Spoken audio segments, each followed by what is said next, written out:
Tonight, lawmakers in Lansing are working to stop rogue police officers from finding badges in departments across Michigan. And they're using reports from the 7 investigators as a roadmap.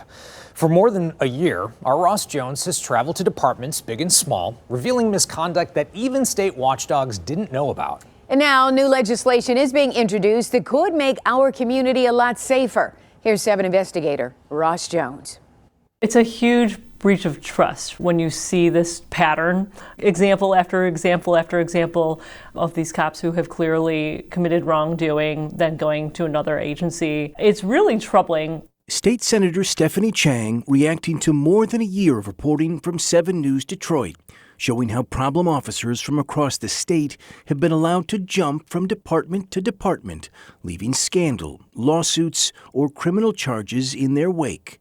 Tonight, lawmakers say they have a plan to fix it. We shouldn't be cycling through bad cops when someone clearly knew that this was someone that should not be in law enforcement. In Michigan, the agency that helps police the police is the Commission on Law Enforcement Standards, or MCOLS.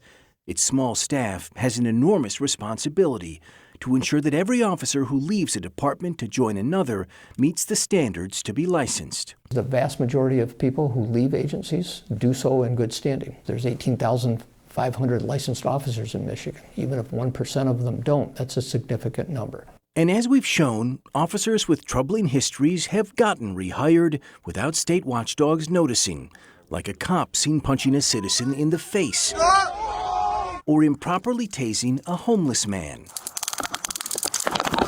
A deputy caught buying narcotics on duty and using racist language. Whatever you are.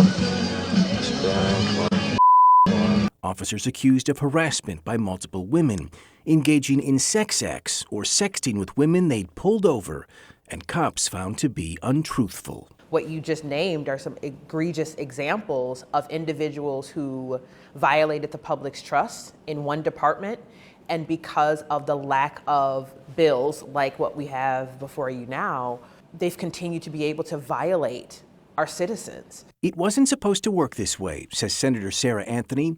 When an officer leaves their job, their department is supposed to tell the state exactly why. Any department looking to hire them needs to conduct a thorough background check of their own. But too often we found that didn't happen, with some chiefs hiring officers without even knowing why they left their last job. How could you hire a guy and miss that? Well, and I think that's what we're trying to fix and resolve. In other cases, departments claim that an officer left in good standing when they were actually under investigation or facing internal charges. And sometimes it was state investigators who dropped the ball, failing to flag problem cops before another agency could hire them. This is where this bill is important, is to finally put an end to this practice and to give MCOLS additional tools to rein this stuff in. In November, Senators Anthony, Chang, and others introduced a package of bills designed to help plug some of the holes our investigation revealed. If signed by the governor, they would allow MCOLS to set standards for department background checks, require them to fully disclose why an officer left and whether they were under investigation during their final year. It would give the state greater authority to revoke a law enforcement license, and it would also give MCOLS a 90-day window to revoke an officer's license if it was activated in error. Many of these examples that you highlighted, this could have been prevented if there was additional time, additional efforts to rein these pieces in. What the bills don't address, at least right now, is any discipline for departments that give false information about why an officer left or don't perform a complete background check. When you have police chiefs who say that an officer left in good standing, who did not leave in good standing, or a police chief who says they did a background check and they didn't do a background check, how do you guard against that? You know, I'm aware of other states where if an agency head does not follow their version of the MCOLS Act, that action is taken against their law enforcement license. In certain cases, these are criminal offenses. Senator Anthony says she's open to adding more teeth to the law down the road. But first, she wants to get these fixes on the books.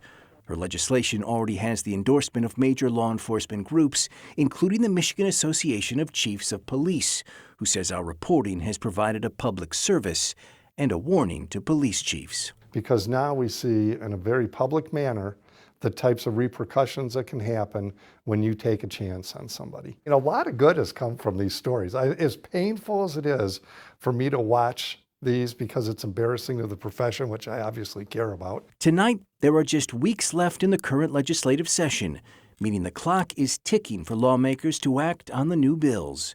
Senator Anthony says the stakes are too high not to. I don't want to be sitting here in a year listening to another laundry list of incidences in which a bad apple went to the other side of the state and violated someone in their community.